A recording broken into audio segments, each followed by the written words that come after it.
"You're not family anymore." Those were the words my daughter would say at her wedding. I didn't know it yet. Of course, all I knew then was the way my hands froze when I opened the envelope, how something in my chest tightened before I even read a single line. My name is Laurel Hayes. I am 56. The invitation was heavy, elegant, the kind chosen to impress. Thick cream paper, formal lettering, my daughter's name and her fiancé's, centered and balanced, as if nothing in their lives was out of place. I read it once, then again. The date, the venue, the reception details, everything was there, everything except me. There was no mention of mother of the bride, no personal note, no warmth, just an invitation addressed the way you'd invite a colleague or a distant relative. I told myself it didn't mean anything. Weddings make people formal. Weddings make people busy. I folded the card carefully and placed it back in the envelope, as if handling it gently might soften what I felt. We live in Savannah, where appearances matter and family names are spoken with care. I had taught my daughter that. Be polite. Don't make a scene. Don't ask for more than you're offered. I reminded myself of those lessons now, using them against my own unease. In the days that followed, I waited for a call that didn't come. I didn't ask about dresses or seating or plans. I didn't want to seem difficult. I told myself that showing up was enough, that being present, quietly, was still a kind of belonging. By the time the invitation went back on the hall table, I had already begun adjusting my expectations. I just didn't know yet how much I would have to let go. The first planning brunch was held at a cafe near the square. I arrived 10 minutes early, like I always do. My daughter came in with her future mother-in-law, already mid-conversation, already laughing. "Sorry we're late," my daughter said. Sliding into the chair beside her, she didn't look at me when she said it. "That's fine," I said. "I just got here too." Her mother-in-law smiled at me, warm and practiced. "We were just finalizing the floral timeline," she said, as if that explained everything. "I didn't know there was a timeline yet," I said lightly. "Oh, it's all handled," my daughter replied. "We've got it covered." I nodded. I stirred my coffee even though I didn't plan to drink it. When the server asked about food, my daughter answered for all of us. When the conversation turned to seating arrangements, she leaned closer to the other woman and lowered her voice. Even though I was right there, I was thinking maybe family near the front. Her mother-in-law said, "That makes sense." My daughter replied, "That's exactly what we decided." Decided. Past tense. Without me. Later, I tried once more. "Let me know if you need help with anything." I said, "I can handle the welcome bags or we're good, Mom." She said quickly, "Not unkind, just closed. You've done enough." The words landed heavier than she meant them to. I smiled anyway. At the dress fitting the following week, I was there but not asked for an opinion. At the rehearsal schedule, I was informed, not consulted. Each time I told myself this was normal, this was modern, this was me learning my place. I stayed quiet because that's who I've always been. Not because I had nothing to say, but because I believed patience still counted for something. By the time the final plans were emailed out, I recognized my role clearly. I was included on the list. I just wasn't part of the decisions anymore.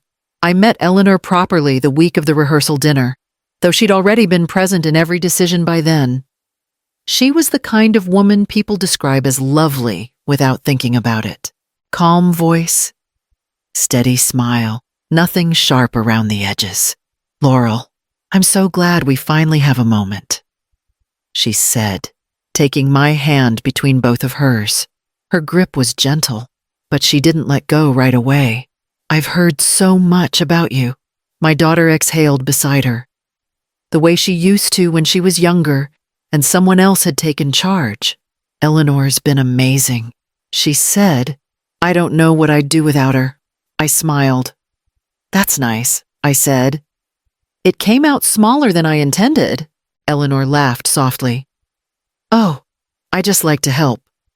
Weddings can be overwhelming. Someone has to keep things running smoothly. I managed. I said, then stopped myself. When she was growing up, my daughter glanced at me, then away. Eleanor's smile didn't change. Well, this is different, Eleanor said. This is about creating a new family. Sometimes that means stepping back and letting the next chapter begin. She placed her hand on my daughter's lower back as she said it. Not possessive. Just familiar. My daughter leaned into it without thinking. I trust Eleanor's judgment, my daughter added quickly. She understands what needs to happen. I nodded. I always nod now. Later, when seating was discussed, Eleanor spoke again. The most important thing is that the couple feels supported. Everyone else just needs to feel comfortable. That sounds right. My daughter said, We've already made most of those decisions. I noticed she said we, but she didn't look at me when she said it. No one was unkind. No one raised their voice. Eleanor didn't push me out. She simply stepped in where I used to stand. And everyone adjusted as if it was natural. I realized then that I hadn't been replaced because I'd failed. I'd been replaced because I was no longer necessary. I used to believe love worked best when it stayed out of the way. When my daughter was small, I learned early not to crowd her. I can do it myself, she'd say, tugging her backpack strap from my hand. I'd smile and let go. At school events, I sat in the second row so she wouldn't feel watched. When she slammed doors as a teenager, I waited until morning to speak. Silence, I told myself, was respect. I don't need you hovering, she said once, halfway through high school. I know, I said. I'm still here. And I was. Every late-night pickup, every doctor's appointment she forgot to mention until the last minute. I rearranged shifts.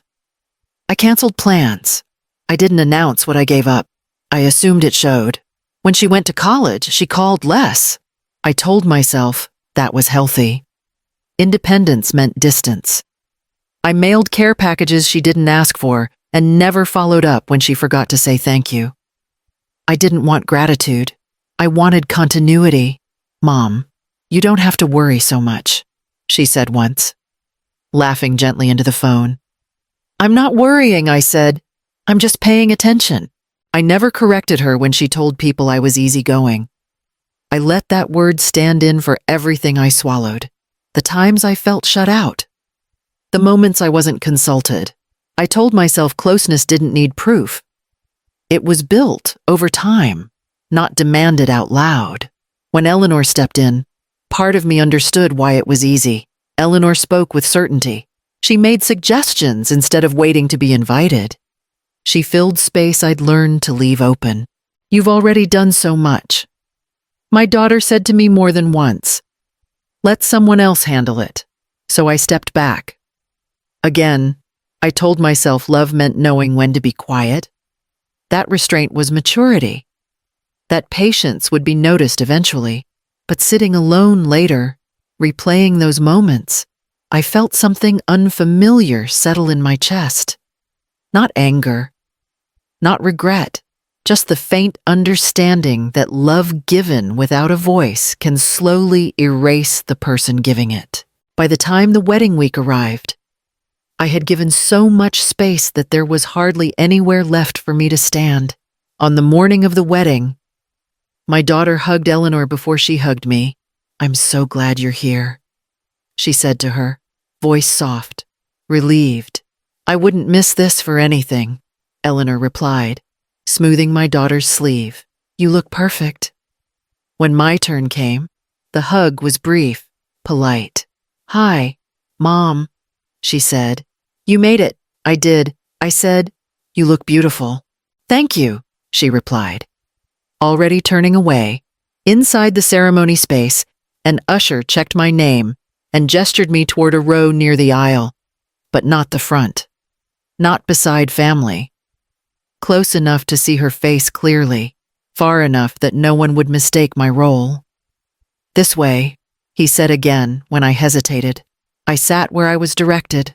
From there, I watched Eleanor take her place in the front row, directly behind the groom's parents. My daughter glanced over once, smiled at her, then faced forward again. She didn't look back at me. When the music started, everyone stood. I stood too, hands folded, heart steady in a way that surprised me. She walked down the aisle glowing, confident, holding her father's arm. When she reached the front, she turned toward the guests. Her eyes swept the room. They paused on Eleanor. They moved past me. During the vows, she laughed at something her husband whispered. Eleanor laughed too, quietly, like she'd been in on the joke. I smiled at the sound of it, even though I didn't understand why it stung. When the officiant said, "Who gives this woman?" her father answered. No one else spoke. No one else was expected to. Afterward, as people filed out, Eleanor leaned toward me. "Isn't she radiant?" she said. "She is," I replied. "She's always known what she wants." Eleanor added, "It's one of her strengths." I nodded. I had taught her that. At the reception, I followed the seating card with my name printed neatly in black. My table was placed well enough, not hidden, not close, balanced, like everything else. As the room filled and conversations rose, I felt it then. Not fear, not anger, just the quiet sense that something important had already shifted. And I hadn't been part of the decision. The speeches began the way these things always do. Thank yous. Light laughter. Applause at the right moments. I sat with my hands folded in my lap, listening without really hearing. Then my daughter took the microphone. She didn't look nervous. She didn't look angry. She looked calm, certain. "I just want to say something quickly," she said, smiling at the room. "Because today is about clarity." A few people laughed softly. She turned slightly, scanning the tables. When her eyes found me, they didn't soften. They didn't harden either. They simply settled. "I've realized that family isn't always who raises you," she said. "Sometimes it's who truly stands with you." The room grew quieter. "So I think it's important to be honest," she continued, "about where people fit in my life now." I felt my shoulders still, as if my body understood before my mind did. She inhaled once. "My mother and I don't have the relationship people assume," she said, "and I think it's time I stop pretending otherwise." A pause, long enough to be deliberate. "You're not family anymore," she said, clearly, into the microphone. There was a sound then, not a gasp, more like a collective shift. Chairs creaked. Someone coughed. Someone else said my name under their breath. I didn't move. I watched her nod once, as if confirming something to herself. She wasn't cruel. She wasn't shaking. That was what made it worse. "That doesn't mean there's anger," she added quickly. "It just means things have changed." I felt heat behind my eyes, but it didn't spill.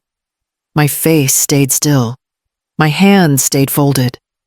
Across the room, Eleanor's lips parted slightly.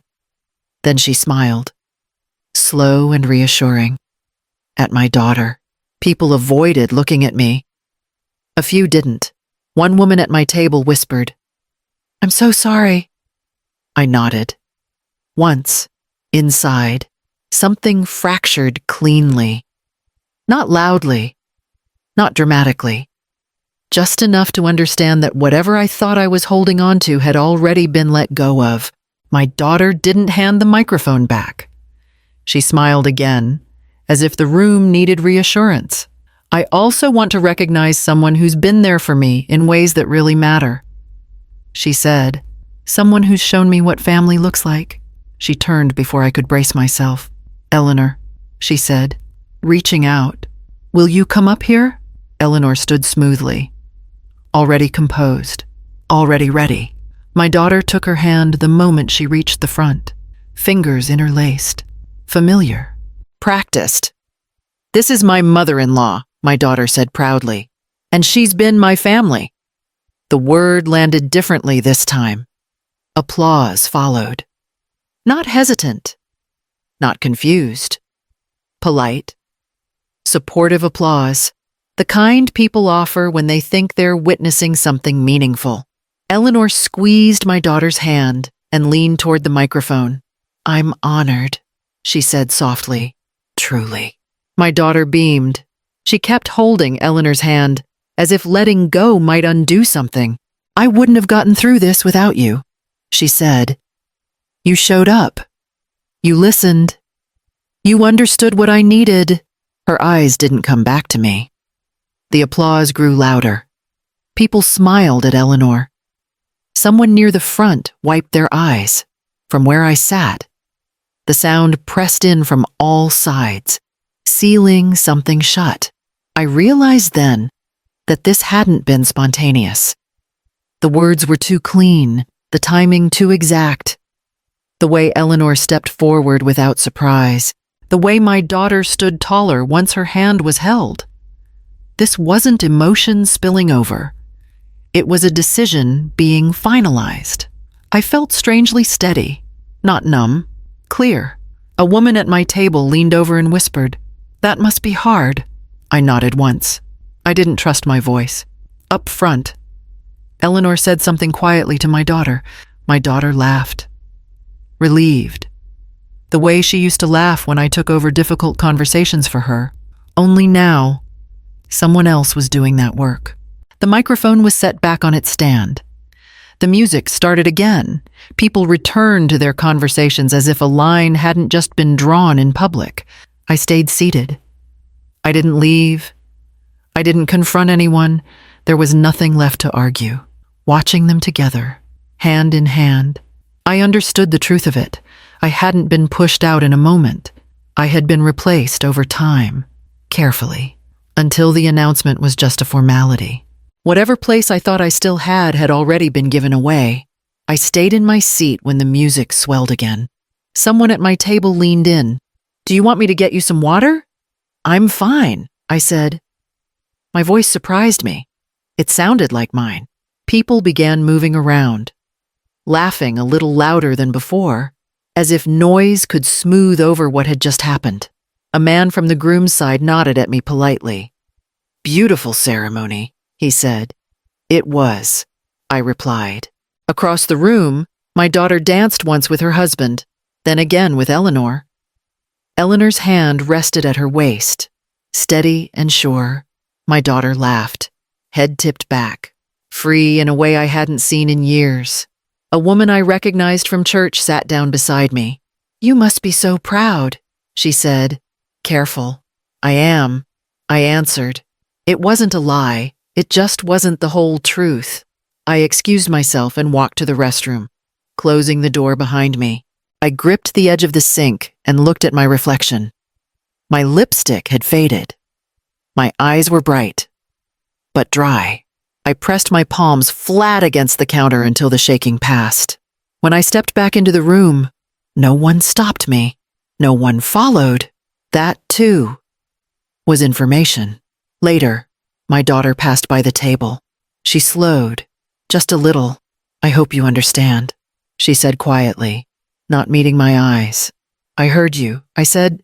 She nodded, relief flickering across her face, and moved on. I watched her go. I didn't call her back. I didn't ask what came next.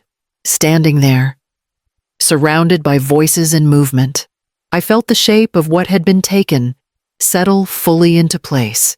This wasn't a misunderstanding. It wasn't a phase. It was a conclusion. I remained where I was, upright and composed, long enough to know that staying still was the first decision I made entirely for myself. I left the reception without saying goodbye. No one noticed. Or if they did, they didn't stop me. The night air felt cooler than it should have, but I welcomed it. It reminded me I was still here. My phone buzzed as I walked to my car. A message from my daughter. "I hope you're okay." I read it once. Then I turned the screen face down.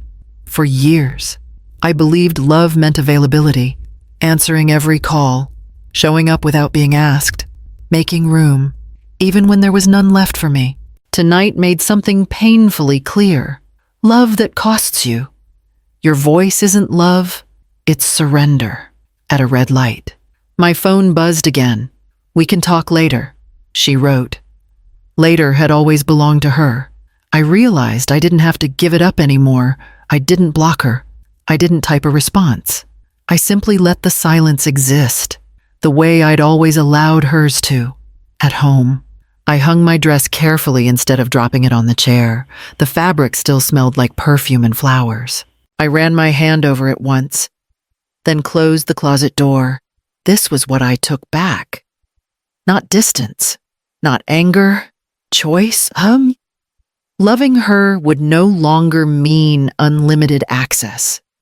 It would mean presence by permission, not habit. I sat down in the quiet and let the grief arrive without arguing with it. I woke up the next morning without an alarm. For a moment, my body expected urgency. A call, a message, something to fix. Nothing came.